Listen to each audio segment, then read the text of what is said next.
किसान समुदायों में आदिम शिकारी और अन्य बटोर कबीले बड़ी तादाद में शामिल किए गए, लेकिन उन्हें वर्ण व्यवस्था के बाहर सस्ते गुलाम मजदूरों की तरह रखा गया। गुरुदेव, कुत्ते ने भूखना बंद कर दिया। उधर कोई है जो हमारे शिकारी कुत्ते पर बाण छोड़ रहा है? अवश्य इन जंगलों में रहने वाला कोई निषाद होगा। चलो चलकर देखते हैं। सबसे पहले की अछूत जातियों में थे दो शिकारी कबीले, चांडाल और निषाद। महाभारत की एकलव्य की कहानी में उत्तर वैदिक काल में ऐसे कबीलों के प्रति व्याप्त रवैये की झलक मिलती है।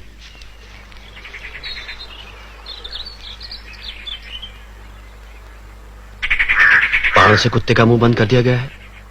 धनुर्विद्या का ऐसा चमत्कार ऐसा कौन कर सकता है? चलो आगे चलकर देखते हैं। कौन हो तुम? इस राजवन में आखिट करने का तुमने साहस कैसे किया?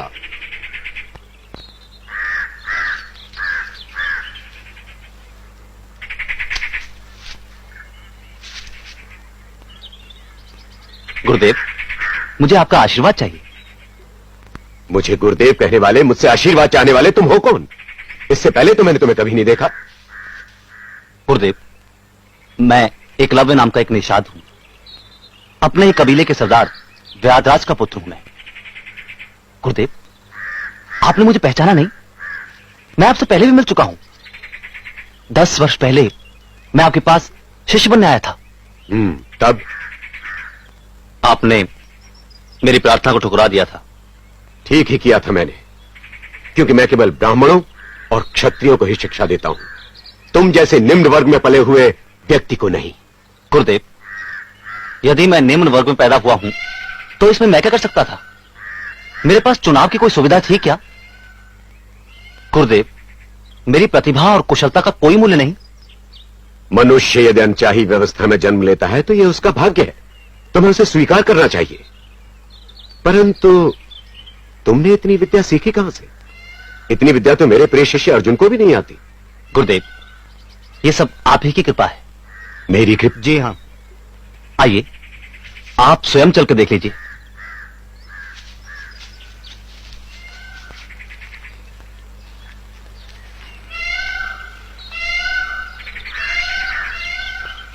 गुरुदेव, ये मैंने आपकी प्रतिमा बनाई है। इसी से मुझे प्रेरणा मिलती रही। गुरु के बिना भी इतना ज्ञान, तुम धन्य हो एकलव्य। राजकुमार, आज मैं जो कुछ भी हूं गुरुजी की कृपा से हूं। गुरुजी, मेरी इच्छा है आप मुझसे गुरुदक्षिणा मांगिए। परंतु क्यों? मैंने तुम्हें दिया ही क्या है? गुरुजी, मुझे इस तरह से ठुकराइए नहीं। गुरुदेव, क्या आप सम्मान चिन्ह के रूप में भी गुरुदक्षिणा स्वीकार नहीं करेंगे? भला इसमें क्या दोष है? आप इसकी अभिलाषा पूरी करें गुरुदेव। अच्छा, तुम आग्रह करते हो तो, परंतु तुम दे नहीं पाओगे। क्यों नहीं दे पाऊंगा गुरुदेव? आप आज्ञा तो कीजिए।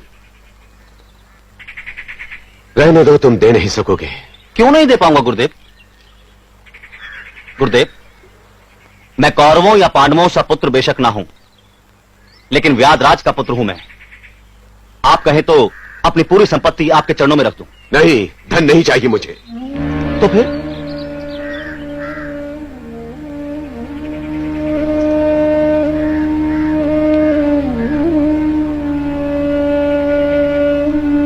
तो सुनो, मुझे गुरु दक्षिणा में तुम्हारे दाहिने हाथ का अंगूठा चाहिए। ये आपने क्या मांग लिया गुरुदेव? आप आशीर्वाद दे रहे हैं साहब? यही तो कह रहा था, दक्षिणा मांगिए, दक्षिणा मांगिए। गुरुदेव, मैं आपको अपना अंगूठा जरूर दूंगा, लेकिन एक प्रश्न पूछूं? कैसा प्रश्न? गुरुदेव, क्या कभी आप अपने इस अर्जुन से उसका हाथ मांग सकेंगे? क्या कभी भीम से उसकी भुजा मांग सकेंगे? और मांगेंगे भी तो क्या वो देंगे? फिर आपने मुझसे मेरा अंगूठा क्यों मांगा?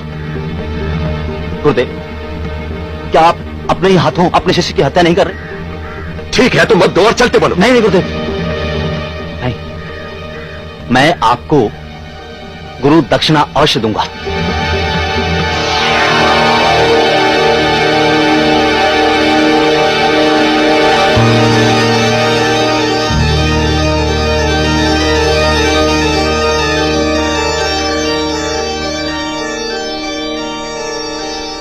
लीजिए गुरुदेव, अपनी गुरु दक्षिणा।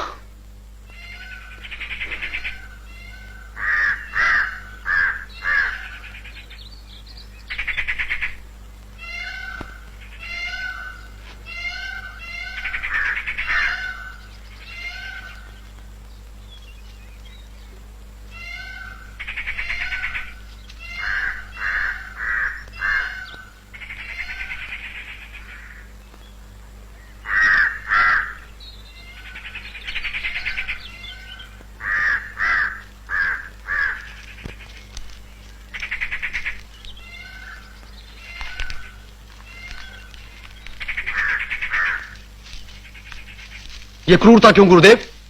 धर्म की व्यवस्था के लिए। क्या तुम नहीं जानते कि शूद्रों और वनवासियों को धनुर्विद्या नहीं सीखने दी जा सकती? क्योंकि यदि वनवासियों ने युद्ध कला सीख ली तो क्या वे क्षत्रियों की तरह शक्तिशाली होने की आकांक्षा नहीं करने लगेंगे? उस वनवासी का अंगूठा छीनकर मैंने इन संभावनाओं को हमेशा के लिए समाप्त कर दिया है। पर यह अन्याय है गुरुदेव। यदि उस वनवासी को योद्धा बनने की अनुमति दे दी जाती तो अवश्य वो एक दिन तुम्हारा प्रतियोगी हो सकता था। मगर आपकी सहायता से मैं सीख सकता था कि उसे कैसे हराया जाए। नहीं अर्जुन, तुम उसके सामने नहीं ठहर सकते थे। तो क्या इसीलिए आपने? हाँ, क्योंकि मैंने तुम्हें वचन दिया था कि तुम इस युग के सबसे बड़े योद्धा, सबसे बड़े धनुर्धर होगे, और आज मैंने अपना वो वचन पूरा किया है। नहीं गुरुवर, क्योंकि आज संसार के सबसे बड़े धनुर्धर को मैं अपनी आंखों से देख चुका हूं। अब जब कभी भी मुझे संसार का कोई सबसे बड़ा धनुर्धर कहेगा तो उस समय एकलव्य का अंगूठा विहीन दाहिना हाथ मेरी खिल्ली उड़ाएगा।